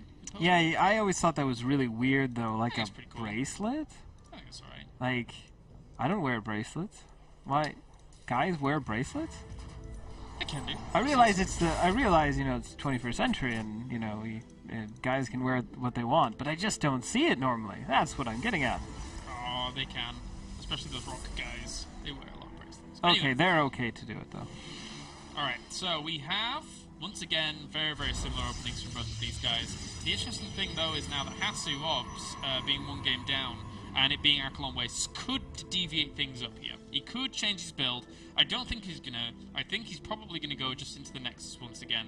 And Happy is certainly not gonna deviate. He's gonna get his double command, he's gonna get his expansion down with 2 barracks and then go into double gas, and be so fine and happy in his normal build. It's unbelievable. I feel that Hasuobs will probably go for the same kind of play. I mean, it seems like he's having some computer issues at this point. And I mean, when you're in that kind of situation, you don't want to play the long game, because the longer the game goes on, the more resource intense it gets on your laptop, gaming device, because you have to render that many more units. So if he's having that kind of issue, I imagine we're going to see some very strong two-base play from him again. He does have a pylon set up for proxying something. We'll see if he ends up... I don't know if he'd go the 6 gateways again. We do see the robotics facility going down, so a little bit more of a standard play for him. This. I think he has to play this game out in a very, very standard way. If he doesn't, if he risks it all on something that's absolutely ludicrous, then I don't think Mousesports will ever forgive him if he ends up losing. Of course, if he won, he'd be a hero. But that's the kind of risky that you run with those kind of a little bit more gimmicky builds. Either you have ultimate glory or ultimate fail, and that's... I don't like ultimate fail. That's not so good. Oh, no? I don't know anyone who does, really. Well, Trolls love ultimate fails, but for the wrong reasons. Yeah. Stay out of... I was trying to think of that old 80s anti-drug slogan, you know. Stay in school, kids, don't troll. Don't do trolls. Is that how it is in America? That is how it is in America. Either if you're a troll, then you're obviously doing drugs as well. In England, we didn't need to get told this. We were just like, we're too busy with other things. Ooh, hallucinated oracle. I like that. I like that a lot. That is quite interesting. I mean, it has the same flight speed as a... I guess it's a bit slower than a Phoenix, but... I want to go to Happy's vision. Let's look at Happy's vision. That oracle is going to come in a little bit. I want to see how quickly, if he sees it, does he then pull his probes, SCVs? Because it's just there for scouting, basically, right now. I mean, the thing is, it's not going to be able to attack, so we'll see... Happy does... It's already flown in. It's been around in his base for a while, and he's not looked at it. He's like, oh, there it is. Well, he didn't pull anything. So that was a pointless exercise. He scans, he sees everything of his opponent.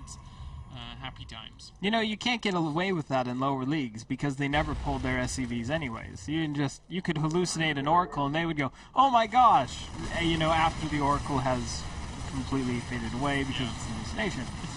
I mean, by the looks of this, we're seeing effectively just two base Colossus. This was a very popular strategy back at Wings of Liberty. Squirtle had this build down to a T and had a really nice... Artosis did a really nice article on how to fight against Terran with this particular opening here. So two base Colossus is perhaps the most standard, the most safe and stable of these builds. Really looking forward to seeing if Hasuops is going to do something really aggressive here. Taking these rocks out seems to indicate that he wants to expand again, which is a bit surprising considering his computer issues. Well, he's going to play it out. That's the Hasuops we basically know and love. He will play the game out, and he'll try his best to go for that longer macro game. And Hasuops, for a long, long time, was extremely good at this matchup. His Blinkstalker control against Vikings and Medevacs has been very, very good for a very long time. Oh, he's unparalleled, certainly. So that is certainly a big, big strength of Hasuops once he gets to that position, but Templar Archives goes down, so very, very quick teching here from Hasu, trying to deviate up things quickly so that he can try and capture the front off guard. I mean, wow, Templar Archives, he's getting charged. Oh! Whoa, whoa, whoa! There's no Stalkers in the army. If he'd have had them, those two Medevacs would have absolutely been brutalized. That was close. My heart stopped for a second there. I was just like, oh, whoa. There's nothing able to do too much. I mean, this is one of those issues where you go, I mean, very gas heavy into your tech. You just don't have anything for stalkers. I mean, he built 3 sentries, the Colossus, the mothership, charged, Templar Archives, all the gas it requires for the robotics facility in Bay. I mean, it's just too much in the end. Yeah, I think we see Hasuops here go for this. Well, as soon as Storms finishes, he just goes for it. He went for 1 Forge, which normally if we were seeing Hasuops actually go up to a 3-base attack, or a 3-base play, he would have gone double forge, gone for double upgrades, played out for the longer game. But no, he's only stayed on... What's he actually gone up to? He's just gone +1 armor. He's going for +2 armor as well. So I guess he's just wanting to transition onto a 3rd base with Psystorm. But his 3rd base is going to be so late in comparison to Happy's because he's invested in so many gateways and so much tech behind it. And this is going to be very interesting. Hasuops does have the observer there to see all this. A single feedback goes off on these units and a drop happening towards the bottom left-hand corner. More feedbacks coming in to limit the healing energy of these medevacs, and now another photon overcharge is being called out. Lots of those units hurt pretty bad. Okay, there they go. Why were they staying there? I was curious about that as well. This last medevac... This last medevac is getting away with no units whatsoever. That was a big loss there for Happy. Yeah. Why did he stay in for so long? I can only assume massive miscontrol and he was doing something else back at home. There weren't any zealots pressuring him at home or anything like that. He hasn't lost any workers, so that was a big, big oversight there by Happy, and now this is going to give Hasuops a good opportunity to get back into this game so strongly. We did hear Happy say earlier he was seeing some lag issues. I mean, maybe something slipped up on him and he had a bit of a lag spike moment. Not sure. I mean, either way, the story is he lost those medevacs and he is now very far behind. And that expansion has been spotted there in the end, but Hasselhoff's now throwing down proxy pylons to eventually warp in some zealots to go for the harassment, just like we saw Mana actually utilize against Bratok. And unit counting station is 66 probes to 66 SCVs, so absolutely dead on in terms of probe counts. But of course, those mules will help out Happy quite a lot. I'm so surprised once again that Happy allowed something like that to occur. Yeah. You know what else they're dead on about? Their levels. They're both 30. Exactly 30. What levels? Yeah, they're the levels you get when you... And then you get all those cool stuff. They're both 30 as well. You get like 30 so quickly nowadays. It's actually, I think the levels should be like heightened, because 30, like, we all got it like that, and then it was, well, now time to go up to 90 with the other characters, other races, but yeah, it didn't take too long. Is that how it works? Because I mean, I don't play any of the other races at all, so... Yeah, you can go up to 90. Okay. I think... How does it work with random? Do you get points each time you're randomed a race, or...? I think, yeah, it does. Okay. I think Apollo is 90. I'm not 90 because I have 3 accounts now for all my different races. Oh. So I'm like 30, 30, 23, because I don't play my Terran account enough. But still, whatever. Anyway, so ghosts galore on the way for Happy, and that's where he loves to be. Ghosts and Vikings are where he loves to find his comfort zone. And he ends up having, I feel, a bit too many Vikings at this point. If he were to engage right now, I mean, he has 6 Vikings versus the 2 Colossus out right now, Colossi. It's a bit overkill, but it is a good number to quickly take them out and then land them. But it is such a heavy gas investment in the end. Yep, it really is. And I'm surprised, actually, we haven't seen... Oh, there is a 4th command center on the way for Happy, so excuse me, as I was expecting that to be going down relatively soon, and it indeed is. As for now, Happy is gaining himself a very, very good macro position. But DT Shrine's going to go down for Hasselhoff, and he's got pylons absolutely everywhere. I love this. So he's playing this out really, really nicely. And unfortunately for Happy, because Hasselhoff had the Colossi and the High Templars out with Storm as quickly as he did, there wasn't really any opportunity for Happy to ever engage, up until the point where he gets maxed out now. So he's going to have a very formidable army. No disrespect to him. I really love Hasselhoff's choice with getting the Dark Shrine up, because at this stage in the game, having a Dark Shrine is such a huge improvement to your army's DPS. I mean, they're so quick, they jump to the front of the army, they start slicing up Marines and doing massive damage to Marauders. It is such a nice thing to add on towards the late game. It is a bit of a gas investment, so you have to really balance that accordingly. But if you can pull it off well, you also force your opponent to let off some scans. And if he doesn't have a lot of command centers like Happy is building right now, it can be very devastating to your economy as a Terran, and you don't really realize it. Yeah, great for harassment as well on those mineral lines. Along with Zealots, if you actually pop them in with one, it makes it a little bit more difficult. Good Storm actually did take a lot of that bio as well as some of the Ghosts, but Snipes will actually prevail in that little war. So now Happy still pushing on forwards, trying to do what he can, but this gives Hasselhoff a little opportunity to poke forwards with a few Zealots. There are holes in this wall, but there's plenty of army there to deny that. So Happy is still very, very stable with his army. And there's that one DT in the mix. Yep, forcing the scan. Oh, and Server gets caught in the middle of that as well. Another DT heading for the 4th base location. We'll see if he forces off any other... Oh, nope, there's a planetary there with missile turrets, so not a problem at all. And here we have the big engagement. Vikings are engaging those Colossus and doing a lot of damage. Hasselhoff isn't able to get a good hit in to try and deal some damage to those Vikings. There isn't a whole lot of energy left on his High Templar as well. He has 2 High Templar with a bit of energy on them.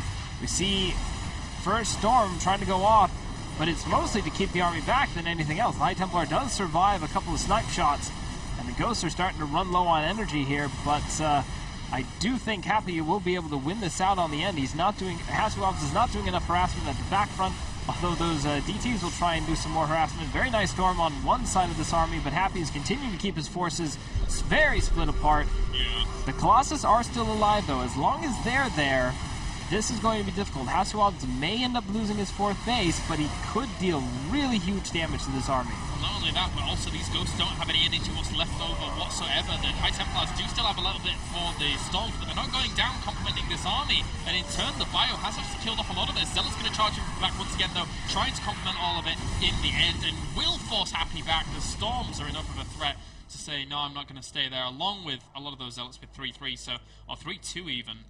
But that was kind of, it was back and forth, it was close. But Happy did end up losing a significant portion of his very expensive ghosts, which is an annoyance there to a Terran. I mean, Hasuobs did everything right there. He held on really strongly. He positioned his High Templar very well so that Happy couldn't just charge in to destroy his 4th. He saved it, but oh, this is a bit of a hit. I mean, losing these extra Zealots right now is just not good overall. There's a couple of ghosts there, but Hasuobs is favoring Storm as opposed to the feedback, and now the ghosts with Invis get off a brilliant EMP and are going to just do massive damage. This is really bad for Hasu. He's just so weak right now with his shields all gone and his army continually on the run, but Happy doesn't have any Vikings. These have been some great scans and great snipes there by Happy, really showing why he is one of the best Terrans in Europe. That being said, though, Hasuobs still does have quite a lot of High Templars that are going to regain energy once again. Trying to chase down a Dark Templar, maybe? I think that was his initial plan there. He's been trying to chase that for Oh my gosh, and the DT in the perfect spot there. EMP. Warp Prism now on the way as well for Hasuobs. Meanwhile, during all of this, there is that nuke in production. This will end up dying because he was just completely rallied on through there to try and get that warp tech and phasing mode as available to him as he quickly would do. But still, now Hasuobs, he's researching shields. He's getting to that point now where his army is going to be super formidable. I would like to see an extra few Colossi. Oh, actually, no, there are 2 extra Colossi in production.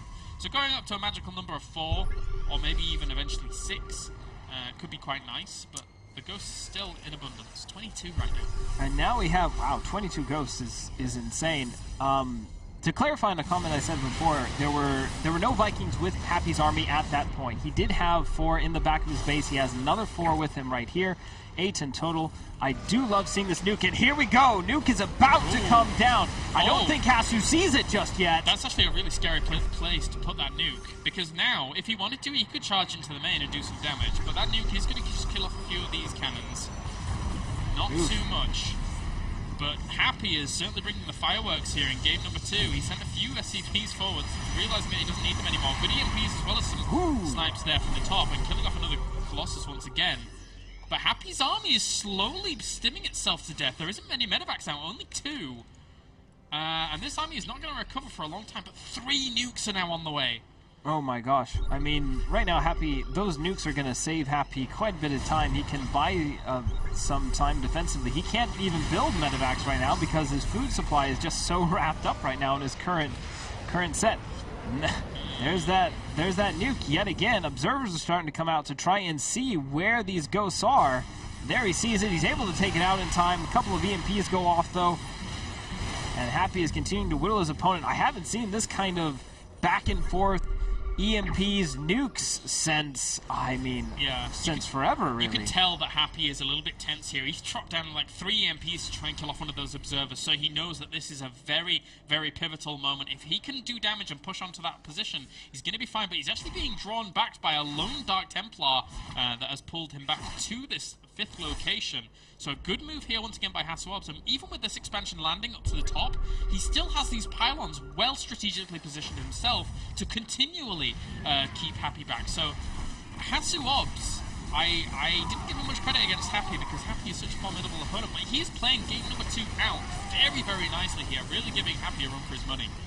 He really is. I still favor Happy in this matchup quite a bit for the moment here.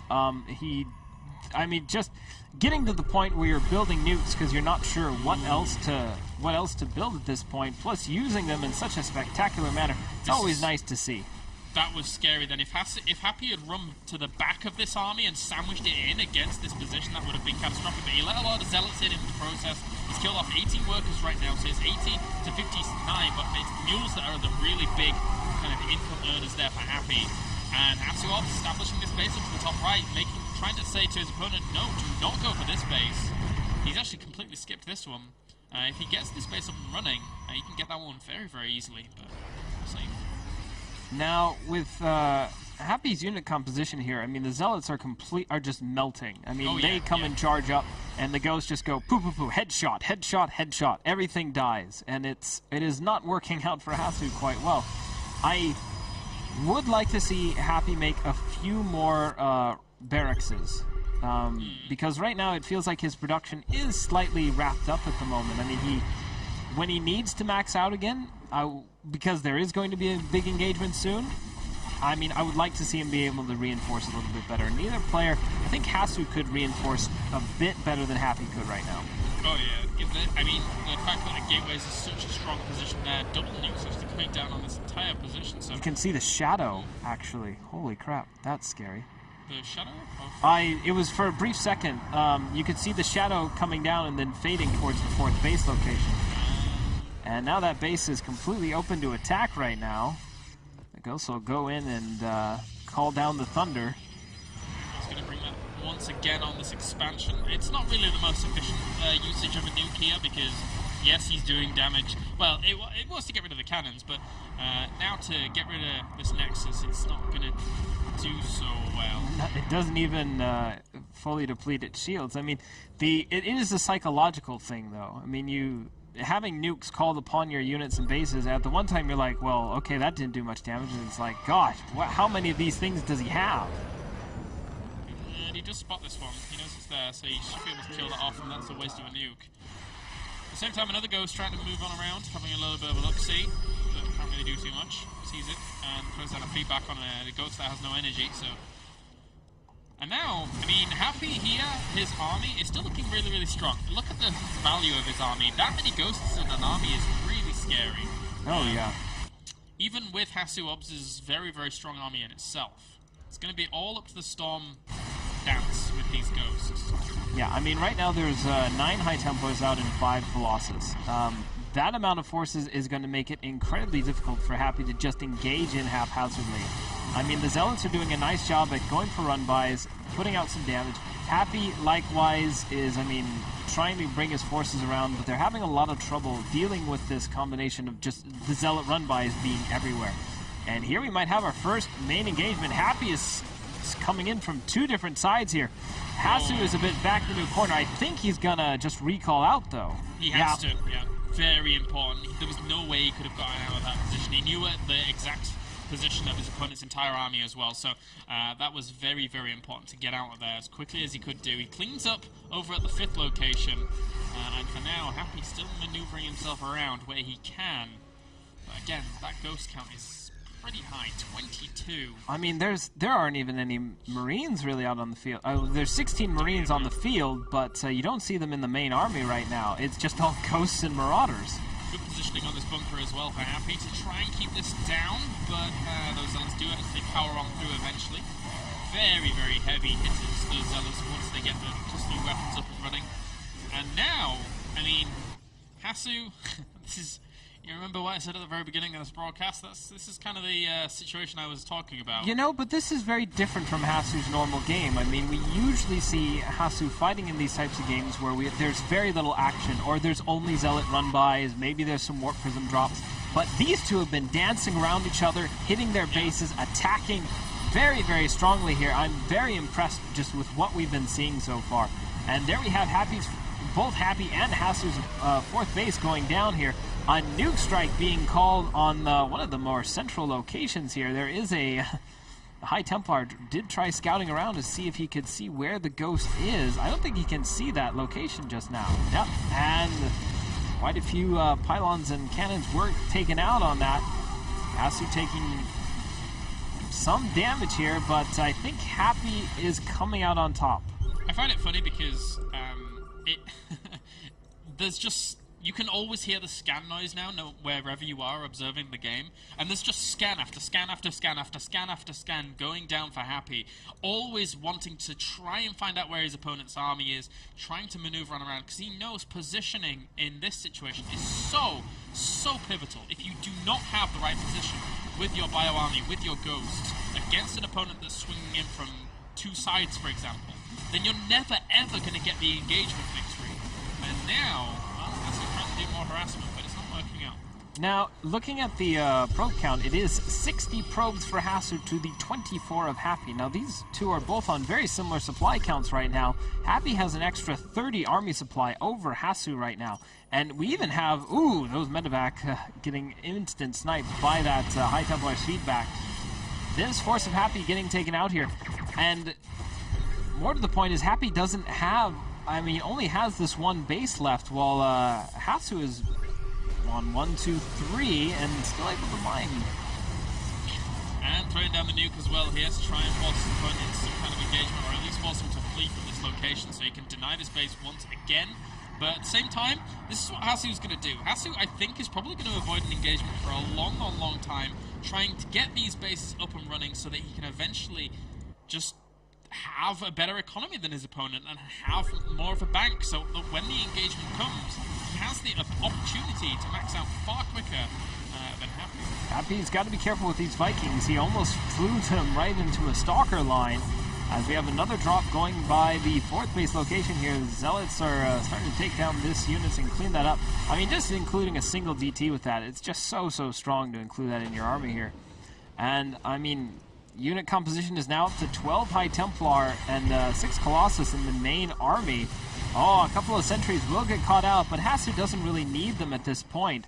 And Happy is now at the point where he is gas heavy and mineral starved. Catches a lot of probes there as well. And he should be able to shoot down his base. Unfortunately for Hasu Obs, not going to get that up and running, but he has retained his base down to the bottom position, and that's a good spot there for Hasu Obs. Although Nexus after Nexus dying is a bit irritating here for him. He's, again, look at this, he's never taken a direct engagement, and he's not going to still.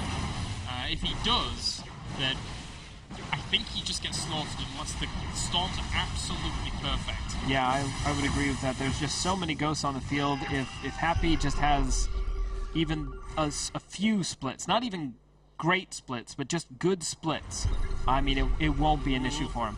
That's a bit dodgy, but 4 of those High Templars' energy is now completely destroyed. That's a big thing here. If Happy can somehow, some way force the engagement right now, not having forced... nice storm on some of those ghosts though as well there. If he forces the engagement, he's killing off all the Colossi as well. That's a massive... So much of Hasu Obs' AoE damage has been completely ripped to shreds, be it by EMP, be it by Viking. All the Colossus end up going down. Hasu Obs needs to somehow, some way, completely max out once again against this huge, superior army. There you go, GG. Happy is able to take the victory, and that means that Empire are the champions of the EMS Spring 2013. Very big congratulations to them. Going back to the game for just a moment here, Hasu still had 8 High Templar, but they weren't with his main army. They're all dotted around in other bases. Yeah, to protect against the drops. The Mothership Core, which was out, but I didn't see it with the main army at all. I wasn't even sure where it was flying around at that point. It felt like Hasu was counting on to having that and recalling out again, because he got himself into a corner that he could not back out from. He had to take the engagement, and as you pointed out, 4 High Templar with their energy gone, being the bulk of your AoE force there, it just wasn't going to happen. Hasu had to fall. And that does it, guys. That does it. Empire take home $2,500. Congratulations to them. Very well played by Happy. And Hasu Obs and Mousesports end up taking away $1,500. So I'm pretty sure both of those will be back if there's another season at some point. But that is going to do it from us as well. So thank you very much, guys, for tuning in for the EMS Spring 2013. I believe I shall be back on Tuesday next week for an EPS cast from Germany. Are we having an event here in the studio? It's just a cup. It's just a cup. weekly cup. Oh, okay. So, any last last words, Mr. Icicle? Very big thanks to all you guys, all the players here, and all to the admins as well. The admins really don't get enough credit. Most of them are unpaid positions, and really just do it for the love of the game. So really big thanks to our guys, Dobby, to Sims. You guys rock, really. I mean, the organization of the tournament has been really nice. So thank you very much. And thank you very much from me, guys, for tuning in. It's been a pleasure casting for you, and we shall see you next time. So stick around, guys, if you want to support ESL. But for now, we'll see you later.